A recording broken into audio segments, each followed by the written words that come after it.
buong mahal. Basbas ng kapayapaan sa bayan ng buong mahal.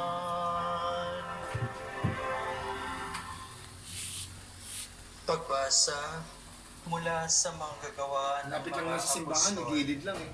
Ayun, dideliver na sila. Noong mga araw na iyon, nagsalita si Pedro. Ngayon ko lubusang natanto na walang itinatangi ang Diyos. Nalulugod siya sa sinumang may takot sa Kanya at gumagawa ng matuwid kahit saang bansa.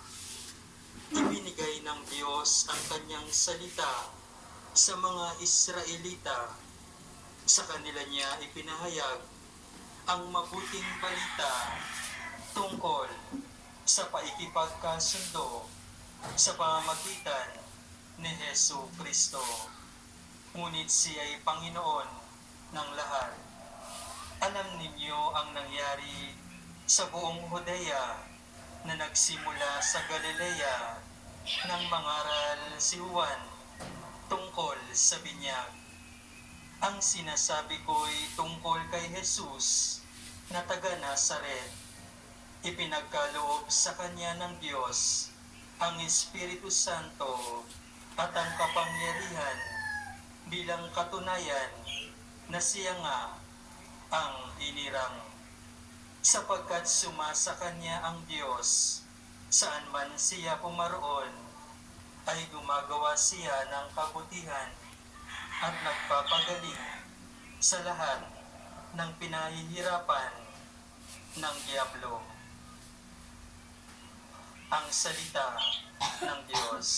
Salamat sa Diyos.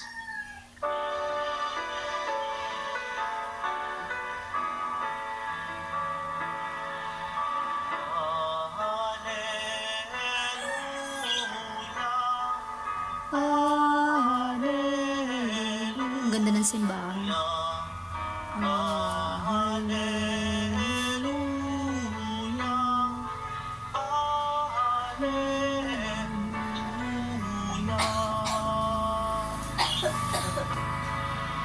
Nagsalita ang Diyos Ama, ang anak kong sinisinta, ay narito, dinggin niyo siya.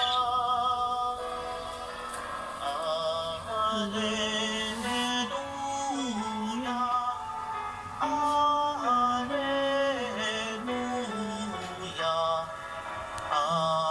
Alleluia.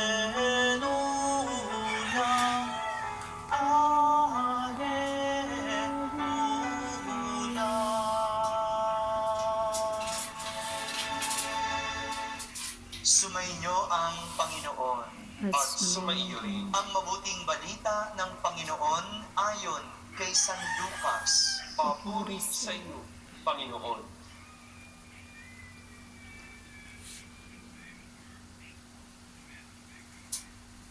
Noong panahong iyon, naghahari sa mga tao ang pananabik sa pagdating ng Mesiyas. At ang akala ng marami, si Juan ang kanilang hinihintay. Kaya't sinabi ni Juan sa kanila, binibinyagan ko kayo sa tubig, ngunit ang darating na kasunod ko, ang magbibinyag sa inyo sa Espiritu Santo at sa apoy. Siya'y makapangyarihan kaysa sa akin, at ni hindi ako karapat-dapat magkalag ng tali ng kanyang panyapak. Nabinyagan na noon ang lahat ng tao. Ganon din si Jesus. Nang siya'y nananalangin, nabuksan ang langit at bumaba sa kanya ang Espiritu Santo sa anyong kalapati. At isang tinig mula sa langit ang nagsabi, ikaw ang minamahal kong anak, lubos kitang kinalulugdan.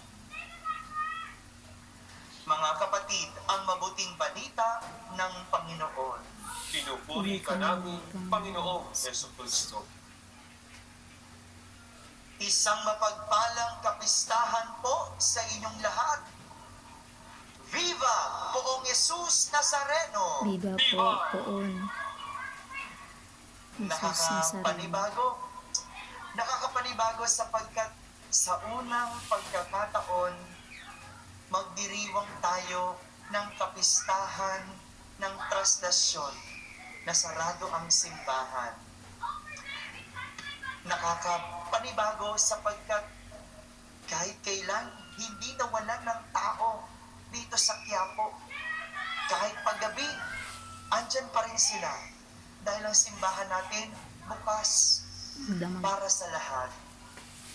Ganun man, para sa kaligtasan ng lahat, sinusunod natin ang mga patakarang ito, pansamantala munang isasara natin ang simbahan. Kaya naman, ang sarap na lang magbalik tanaw sa pinagdiriwang nating kapistahan. Ang kapistahan ng traslasyon ng Poong Jesus Nazareno.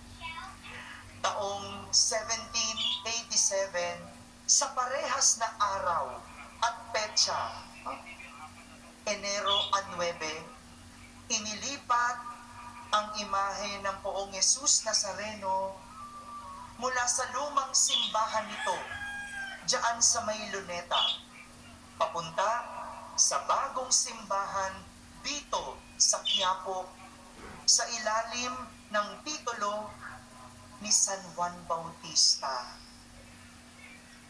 Dito nagsimula ang traslasyon, ang paglipat ng imahe mula sa lumang simbahan papunta sa bagong simbahan. Sa mga nakalipas na taon, halos isang araw ang ginugugol para matapos ang prosesyon. Tulong-tulong ang lahat, itinutulak ang andas mula Quirino Grandstand pabalik ng simbahan dito sa Quiapo. Ito po ang traslasyon, ang paglipat ng imahe mula sa lumang simbahan papuntang bago. Sa mga deboto, naiintindihan namin ang inyong nararamdaman. Sa mga debotong malungkot ngayong kapistahan, naiintindihan po namin. Sapagkat alam ko, itong inyong nakasanayan at nakagawian. Sa mga maraming pumupunta dito sa Quiapo, alam ko, nararamdaman ko ang inyong sentimento. Kaya naman, kahit malungkot, meron pa ring dahilan para magsaya. At ito ang ating pagninilayan sa pagdiriwang natin ngayon. Kasabay ng ating kapistahan ngayong linggong ito, ang buong simbahang Katolika ay nagdiriwang ng kapistahan ng pagbibinyag ng Panginoon. Pagbibinyag. Ayon sa ating katesismo, ang binyag ay nagbubunga ng paglilinis mula sa lahat ng kasalanan at ng panibagong pagsilang sa bagong buhay sa Espiritu. Sa binyag, nalilinis ang ating mga kasalanan at tayo ay binubuhay ng panibagong buhay sa Espiritu. Ito po yung tinutukoy ng Panginoon na klase ng pagbibinyag ng kanyang piniling lingkod na siyang ipinahayag ni Propeta Isaías sa ating unang pagbasa. Sabi ni Propeta Isaías, ayon sa Panginoon, ang lingkod niya na itataas, pinili at kinalulugdan ay ibubuhos sa kanya ang Espiritu ng Panginoon. At sa mga bansa, siya ay magpapairal ng katarungan. Ganito inilarawan ang hinirang ng Panginoon. Siya at sa Kanya ibinuhos ang Espiritu ng Panginoon. Samantala, itong hinirang, itong lingkod na tinutukoy ng Panginoon sa ating unang pagbasa, siya namang pinangalanan sa ating ikalawang pagbasa. Si Jesus na taga Nazaret o si Jesus Nazareno ang pinagkalooban ng Espiritu Santo at kapangyarihan bilang katunayan na siya ang hinirang. Samantala, Ito.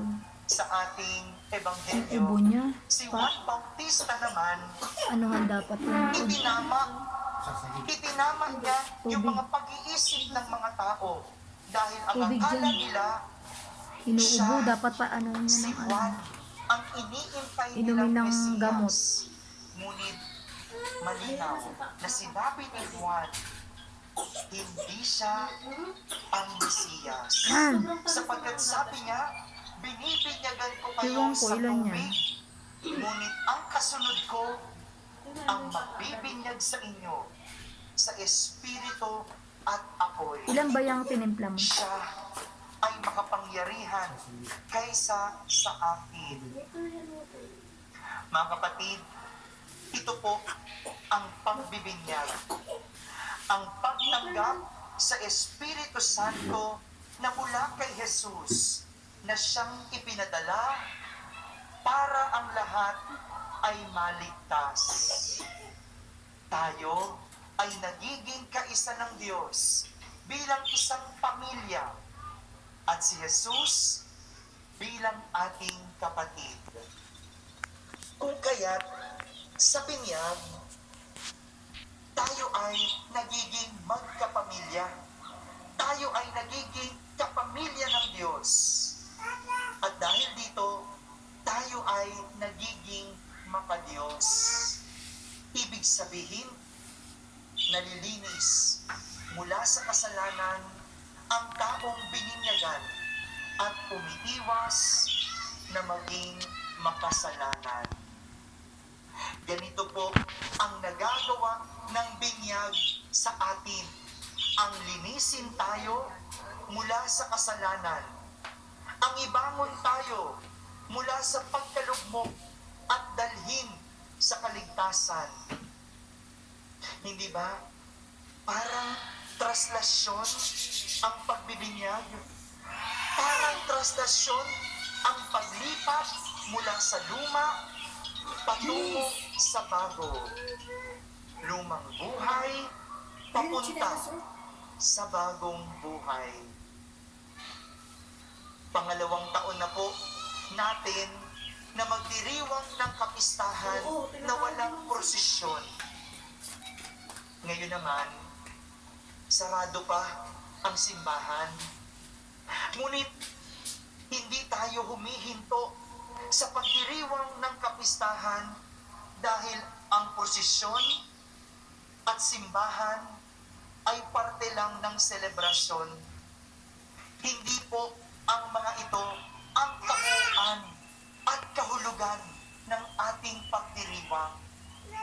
Dahil ang tunay nating ipinagdiriwang ay ang mga deboto, ang milyong-milyong deboto na nagsimulang iwan ang kanilang lumang buhay at nagbago. Ito po yung ating ikinasisiya sa kapistahan ng prastasyon, ang pag-iwan ng mga deboto sa lumang buhay patungo sa bagong buhay. Ito po ang tunay na traslasyon, ang pagbabago, ang pag-iwan sa makasalanang buhay. Kung kaya hindi man maidaos ang prosesyon at sarado man ang ating simbahan, hindi po ito kailanman magiging hadlang para ang lahat ay hindi makapagdiwang. Hindi ito magiging hadlang. Wala mang prosesyon, sarado man ang simbahan, tayo ay patuloy na magdidiwang. Sa lahat ng mga deboto, sabay-sabay nating iwan ang ating lumang buhay at tayo'y tumungo sa bagong buhay. Dahil ito ang tunay na traslasyon. Ito ang traslasyon ng ating buhay, ang paglimot, pag-iwan sa makasalanan at lumang buhay, papunta at patungo sa bago at maligtas na buhay. Maligayang Pasko po sa inyong lahat. Viva Poong Jesus Nazareno! Viva! Biba. Sabay-sabay po natin ipahayag ang ating pananampalataya. Sumasampalataya ako Sa Diyos Amang makapangyarihan sa lahat, na may gawa ng langit at lupa. Sumasampalataya ako kay Jesucristo, iisang anak ng Diyos, Panginoon nating lahat.